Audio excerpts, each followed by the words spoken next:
शाहाना बेगम के जाने के बाद वो घुटना मोड़े उसके सामने आन बैठा। कैसी हैं? उसने मोहब्बत से आगे झुककर उसके माथे पर बोसा देते पूछा। पता नहीं क्या हो रहा है, कुछ समझ नहीं आ रहा। वो रूहान सी होती जा रही थी। क्या महसूस कर रही हैं इस वक्त? उसने उष्णा का हाथ अपनी मजबूत हथेली पर रखकर दूसरे हाथ से उसके हाथ की पुष्ट को सहलाते हुए नरमी से इस्तफसार किया। लहजे में नरमी, ऐसी हलावत सिर्फ उष्णा मीर शाह के लिए ही होती थी, वरना तो लोगों ने उसे सीरियस, खामोश या फिर गुस्से से धाड़ते ही देखा था। पता नहीं क्या मसला है, जो भी खाती हूँ वॉमिट हो जाती है, कुछ भी हजम नहीं हो रहा। अगर तबीयत नहीं संभलती तो कुछ देर में डॉक्टर के पास चलते हैं। अब उठें, 2-4 चक्कर लगाएं। उसने आगे बढ़कर सहारा देकर उसे इतने प्यार से पकड़कर उठाया जैसे वो कोई शीशे का आपकी ना हो। उसने आगे बढ़कर सहारा देकर उसे इतने प्यार से बाहों में भरकर उठाया जैसे वो कोई शीशे का आपकी ना हो। इतने मजबूत बाजू के हल्के में लिए उसे अपने साथ लगाए। वो उसके साथ कमरे में इधर से उधर चक्कर काट रहा था। कभी कभी आपकी इस कदर बिगड़ी हालत देखकर मुझे अफसोस होता है खुद पर। वो मोहब्बत से उसे खुद से लगाता हुआ मध्यम सा गोया हुआ। किस बात का अफसोस होता है? उष्णा ने चेहरा उठाकर उसकी तरफ देखने की कोशिश की। मेरे ख्याल में हमें बेबी के लिए मज़ीद कुछ वक्त का इंतज़ार कर लेना चाहिए था। अभी इतनी छोटी एज में ये सब आपके लिए बहुत टफ साबित हो रहा है। खैर, अब क्या हो सकता है। बस आप अपना ख्याल रखा करें। ज़बरदस्ती कोशिश किया करें खाने की। नहीं दिल कर रहा हो तब भी खाया करें। वॉमिट होती है तो भी हर थोड़ी थोड़ी देर बाद खा लिया करें कुछ ना कुछ। चलो, कुछ अंदर तो जाएगा ना, वरना खुदा ना खास्ता आगे चलकर कोई क्रिटिकल सिचुएशन ना बन जाए। मैं आपकी ज़िंदगी पर किसी किस्म का कॉम्प्रोमाइज़ नहीं करूँगा, अभी से बता रहा हूँ। बच्चा चाहिए तो ख्याल भी रखना पड़ेगा। अगर मुझे कहीं भी लगा इस बच्चे की वजह से आपकी ज़िंदगी को किसी भी किस्म का कोई ख़तरा लाहक है, तो याद रखिएगा, मेरी फ़र्स्ट प्रायोरिटी आप हैं। किसी भी हाल में मैं आपको नहीं खो सकता। मैं हुरिया भाभी के साथ हुए हादसे की वजह से कहीं ना कहीं बहुत परेशान हो जाता हूँ। हैरत की बात है ना, जिस मीर शाह को कभी मौत से डर नहीं लगा, चाहे जितना भी खतरा हो, जैसे भी मुश्किल हालात दरपेश हों, वो कभी नहीं घबराता। वो मीर शाह सामने मौजूद उस नन्ही सी लड़की के खो जाने या दूर हो जाने के ख्याल से ही डर जाता था। वो उसके बगैर अपनी ज़िंदगी तसव्वुर भी नहीं कर सकता था और ना करना चाहता था। अजीब वहशत सी घेर लेती थी उसे इस तरह के ख्याल से। शाह, हद है, ये आपका अपना बच्चा है। उष्णा ने टेढ़ा मेढ़ा मुंह बनाते कहा।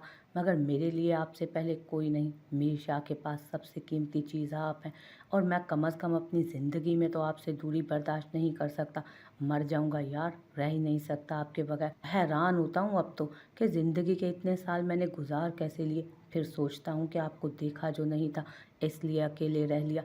अब तो मजबूरी में भी अगर दूर रहना पड़ जाए तो एक एक दिन काटना सहरा छानने के मुतरादिफ लगता है। उष्णा को जहाँ उसकी मोहब्बत नाज़ा कर दिया करती थी, वहीं उसका बेतहाशा जनूनी अंदाज उसे लरसा भी देता था।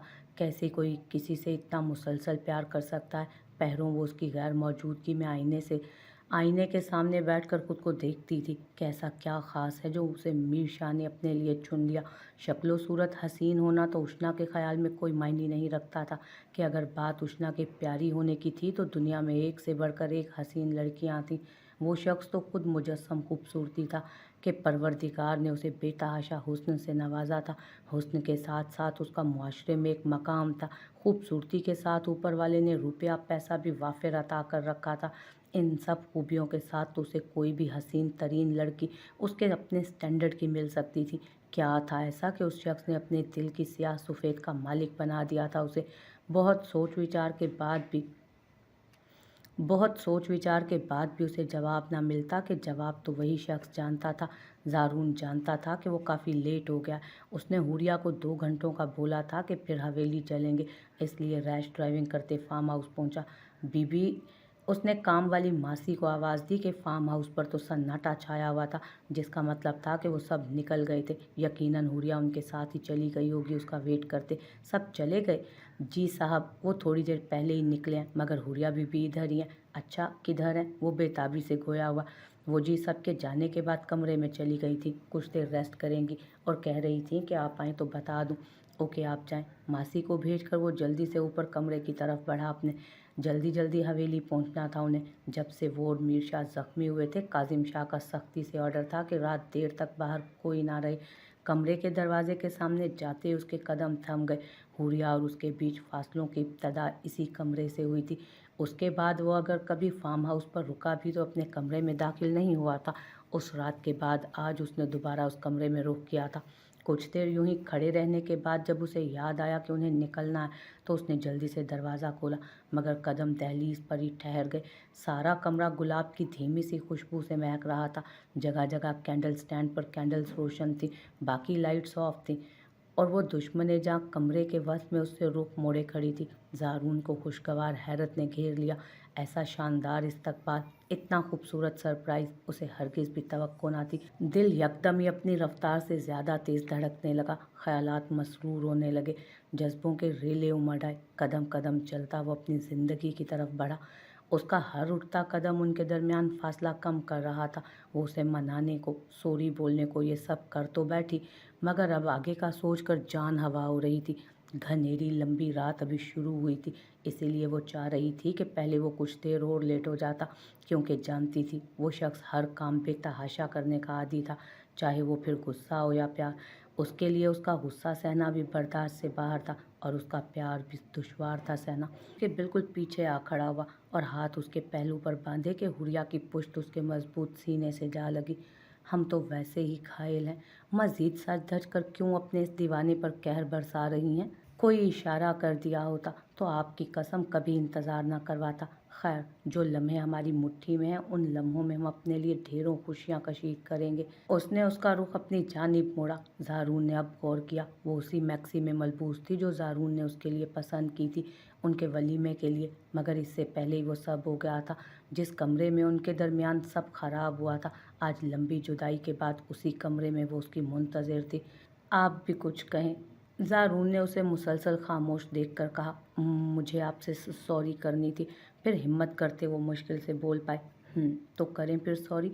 ज़ारून ने उसे खुद से लगा कर कहा, मैं जानबूझकर वो मैंने ये सब जानबूझकर नहीं किया था। मैं आपकी जान नहीं लेना चाहती थी। वो ठहर ठहर कर बोल रही थी, मगर मुझे तो लग रहा आप अभी भी मेरी जान ही लेना चाहती हैं। ज़ारून ने मुस्कुराते हुए कहा, नहीं शाह, ऐसा नहीं है। वो तड़प ही तो गई थी इस बात पर, मगर उसकी आंखों से छलकते जज्बात, उसकी बात की गहराई का अंदाज़ा हुआ तो उसका दिल पूरी कुव्वत से सुकड़ कर फैला। मुझे आपसे सिर्फ एक ही गिला है कि आप बिना कुछ कहे क्यों चली गई। मेरी ज़ात को सबके लिए सवालिया निशान बनाकर वो 4 माह में कैसे तड़पते, सुलगते, सिसकते गुजारे मैंने। बैक वक्त एक ही इंसान से मोहब्बत और नफ़रत करना बहुत अज़ियतनाक होता है। मुझे जब भी लगता कि मैं आपसे मोहब्बत करता हूँ, तभी मुझे आपको छोड़कर जाना याद आ जाता। फिर खुद से, आपसे, हर चीज़ से नफ़रत होने लगती थी। बहुत मुश्किल था वो वक्त। उसे खुद से लगाए वो उसकी ज़ात से मिलने वाली अज़ियत का हाल उसी को सुना रहा था। Hoor, please don't cry. मैं नहीं जाना चाहती थी, मगर मुझे लगा कि आप मुझे छोड़ देंगे, इसलिए। वो बेसाख्ता रोने लगी और उससे अलग होने का ख्याल आज भी उसे डरा देता था। Hoor, please don't cry my love. Zaroon ने उसका सर थपथपाया। मैं पूरी कोशिश करूँगी कि अब मेरी तरफ से किसी किस्म की कोई तकलीफ़ ना हो आपको, और जाने अनजाने में जो तकलीफ़ आपको हुई, मैं उसकी भरपाई करने की पूरी कोशिश करूँगी। तो फिर भरपाई की पहली किस्त अदा करने के लिए तैयार हो जाएं। अब ये मुझ पर है कि मैं आपकी सॉरी कब एक्सेप्ट करता हूँ, क्योंकि आपकी तरफ मेरा काफ़ी हिसाब किताब निकलता है। धीमी सी सरगोशी में उसे अपने इरादों से आगाह करता वो उसे खुद से लगा गया। दोपहर में तैयार रहिएगा, एक दोस्त के यहाँ जाना है, खाने पर इनवाइट किया है हमें। उसने बीजान के सामने झुककर प्यार लेते हुए माहिमा तक बात पहुंचाई।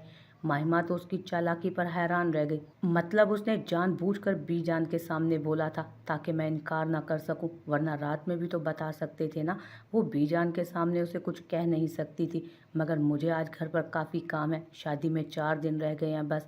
उसका कोई मूड नहीं था जाने का, और एहान के साथ तो बिल्कुल भी नहीं जाने वाली थी वो। कल मॉल में कैसे उसकी जान हवा किए रखी थी उसने।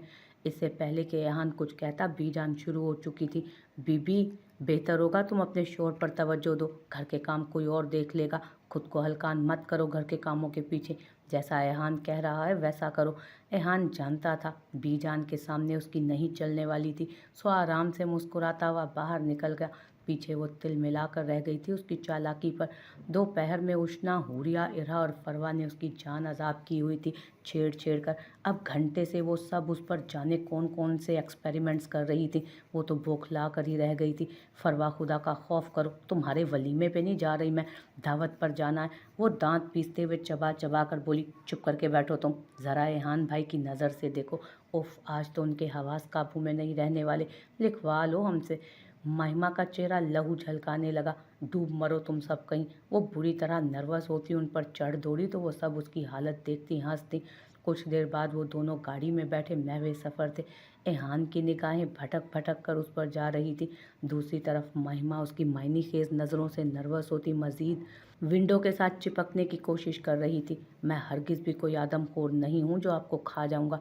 उसकी मुस्कुराती हुई आवाज़ पर महिमा को मज़ीद ताव आया। हर गुज़रते दिन के साथ एहान के लहजे में अलग ही किस्म की खनक आ रही थी।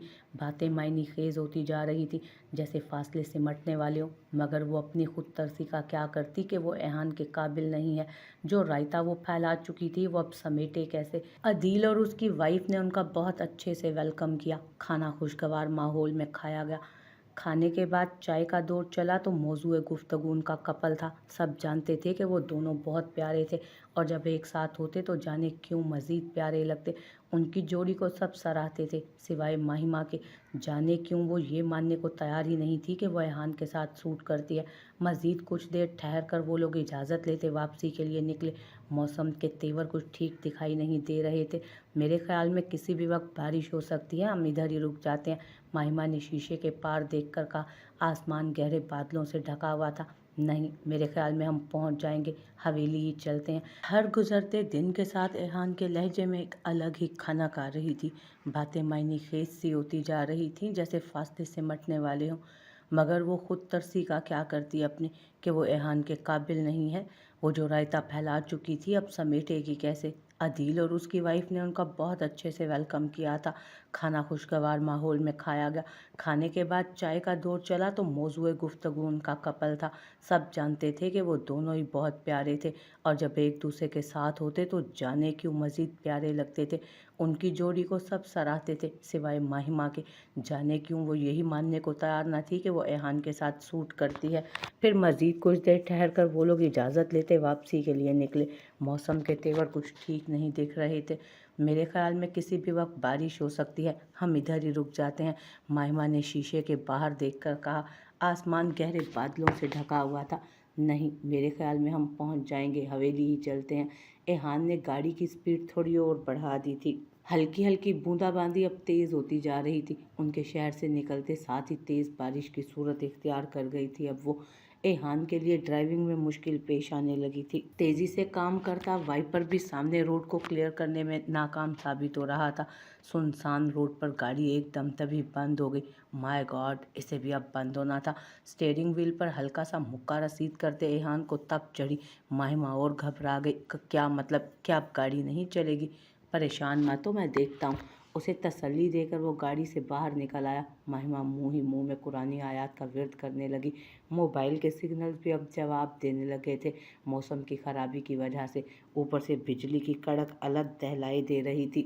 तकरीबन 20 मिनट इंजन पर झुका रहने के बाद वो गाड़ी में वापस आया। क्या हुआ है? महिमा ने बेताबी से पूछा था उससे। एकदम गाड़ी का इंजन काम नहीं कर रहा, हमें किसी दूसरी सवारी का इंतज़ार करना पड़ेगा। क्या मतलब? लेकिन एहान, इतनी सुनसान जगह पर इस ख़राब मौसम में कोई दूसरी सवारी कैसे मिल जाएगी? मिल जाएगी इंशाल्लाह, आपको टेंशन लेने की ज़रूरत नहीं है, मैं हूं ना आपके साथ। महिमा का हाथ थामे उसने कुछ इस अपनायत से कहा कि उसका दिल ज़ोर से धड़क उठा। एहान के लम्स से नाआशना थी तो उसकी आंखों में अपने लिए उमड़ती वारफ्तगी से ही वो घबरा जाती थी। मुझे इस मौसम से बहुत डर लगता है, इतनी ज़ोर से बादल गरज रहे हैं। और आपको किसने कहा था ब्लैक कलर की गाड़ी लेकर आने का? इस गाड़ी पर बिजली गिर पड़ी तो? मैं बता रही हूँ, अगर कुछ मसला हुआ तो मैं छोड़ूंगी नहीं आपको। उसने उंगली उठाकर उसे वार्न किया। मैं भी यही चाहता हूँ। वो आराम से सीट से टेक लगाए मुस्कुराया था। क्या चाहते हैं आप? उसने आईब्रो उचकाई। यही कि आप मुझे ना छोड़ें। एहान, उसने दांत पीसे थे। क्या हो गया यार, इकट्ठे मर तो जाएंगे। और ऑनेस्टली मुझे कोई एतराज़ नहीं, बल्कि मौत अगर ऐसी हसीन हो तो मैं खुद आगे बढ़कर गले लगा लूँ, मगर मैं अभी नहीं मरना चाहती। क्यों? अभी फरवा की शादी देखनी है मुझे और मैं नहीं चाहती इस बार उसकी शादी में कोई प्रॉब्लम आए। इतनी मासूमियत से उसने कहा कि वो बेसाख्ता हंस पड़ा। ये तो है, हर बार उसकी शादी डिले हो जाती है, जाने अल्लाह को क्या मंजूर है। हम कब तक यहाँ बैठे रहेंगे? रात गहरी हो रही है और मुझे डर लग रहा है बहुत। उसके चेहरे से थकान के साथ साथ डर भी वाज़ेह था। ओके, ऐसा करते हैं, गाड़ी को लॉक करके यहीं रहने देते हैं और ख़ुद किसी महफूज जगह पर पहुंचकर मौसम के ठीक होने का इंतज़ार करते हैं। इस तरह आपको इस ब्लैक गाड़ी में बैठने से जो डर लग रहा है वो भी ख़त्म हो जाएगा। एहान ने चुटकियों में मसला हल किया था। अब के महिमा का हाथ अब भी उसके हाथ में था। वो खामोशी से सर हिला गई और हाथ आहिस्ता से एहान के हाथ से बाहर निकाला। एहान बाहर निकला तो वो भी डरते डरते उसके पीछे आई तो एहान ने गाड़ी लॉक कर दी। बारिश की शिद्दत में इजाफा हो रहा था। वो दोनों तेज़ बारिश में भीगते करीब ही पुरानी दुकानों के शेल्टर के नीचे आ खड़े हुए। आजकल इस्लामाबाद के मौसम का भी कोई एतबार ना था, पल में क्या से क्या हो जाता था। महिमा के कपड़े भीगने की वजह से चिपक चुके थे, जबकि एहान भी बुरी तरह से भीग चुका था। हर गुजरते लम्हे के साथ बारिश की शिद्दत में इजाफा हो रहा था, साथ ही सर्दी का एहसास भी बढ़ता जा रहा था, मगर वहाँ अब बेहतरी की कोई सूरत नहीं दिख रही थी। दुआ करो खैरियत से घर पहुँच जाए, यहाँ इस रोड पर आए रोज़ वारदातें भी होती रहती हैं। एहान ने कनखियों से उसकी तरफ देखते हुए कहा।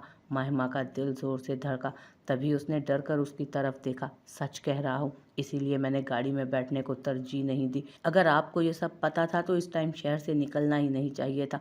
इससे तो बेहतर था फार्म हाउस पर रुक जाते। पता तो है शहर के हालात, और मैं तो आना भी नहीं चाहती थी आपके साथ, मगर आप ज़बरदस्ती लेकर आए। अब कुछ हुआ तो मैं आपके साथ बिल्कुल रियायत नहीं करूँगी। पहले कब कर रही हैं? बेनियाजी से हाथ पैंट की पॉकेट्स में घुसाते उसने सामने रोड पर नज़र दौड़ाई। महिमा ज़ब्त से लब भींच कर रह गई। सर्दी की शिद्दत से उसका सारा जिस्म कँप-कँपा रहा था, होंठ जैसे नीले हो रहे थे। वो जाहिर करना नहीं चाहती थी, मगर जिस्म की कँपकँपाहट और नीले होते होंठ उसका भेद खोल रहे थे। सर्दी लग रही है। एहान उसके बिल्कुल करीब चला आया। उसने आहिस्ता से नफ़ी में सर हिला दिया। तो फिर कँपकँपा क्यों रही हैं? और ये अपने होंठ देखें कैसे नीले हो रहे हैं। वो फ़िक्रमंद हुआ। नहीं, इतनी ज़्यादा सर्दी नहीं है, मैं ठीक हूँ। नहीं, आप ठीक नहीं हैं। पता नहीं ये मौसम कब ठीक हो, आपकी तबीयत ख़राब हो सकती है। आपके कपड़े भीग चुके हैं। मैं देखता हूँ यहाँ शायद कोई आसपास बैठने की जगह मिल जाए। ऐसे सड़क किनारे खड़े रहना भी मुनासिब नहीं। महिमा ने एक नज़र उसे देखा। वो खुद भी भीग चुका था, मगर फिर भी वो महिमा के लिए कितना मुतफ़िक्र नज़र आ रहा था। मर्द को अल्लाह ने जिस्मानी लिहाज से औरत से मजबूत बनाया है। मैं आपके मुकाबले में इससे ज़्यादा सर्दी बर्दाश्त कर सकता हूँ। जर्मनी में तो बर्फ़बारी भी शदीद हुआ करती थी। वो उसकी नज़रों में छुपा सवाल जानकर बोला। मर्द को जब मुहाफ़िज़ बनाया गया है तो उसे चाहिए कि वो मुहाफ़िज़ बनकर भी दिखाए। उसे हर हाल में खुद से पहले अपनी औरत के बारे में सोचना चाहिए। एक तो वो था बहुत हसीन, ऊपर से उसकी आदत, उसका रवैया, उसका किरदार, उसकी शख्सियत सामने वाले को अपना गर्विदा ही बना लेती थी। सब जानते हुए भी महिमा का दिल जाने क्यों, सब जानने के बावजूद भी महिमा का दिल जाने क्यों उसकी जानिब हमकने लगा था। हालांकि वो तय कर चुकी थी कि वो उसके और एहान के दरमियान फासले बरकरार रखेगी। वो एहान को अपने करीब नहीं आने देगी। वो महिमा से बेहतर लड़की की कुर्बत डिज़र्व करता था, मगर दिल जाने क्यों उसे देखते ही सब भूल जाता था। आप यहाँ रुके, मैं आता हूँ, और डरना नहीं है, ओके? हल्के से उसका कंधा थपथपाते हुए वो मुड़ गया। सर्द हवा जैसे रगों में घुस रही थी। उसने कँपकँपाते हुए दोनों बाजू अपने कंधे के गिर्द लपेट लिए।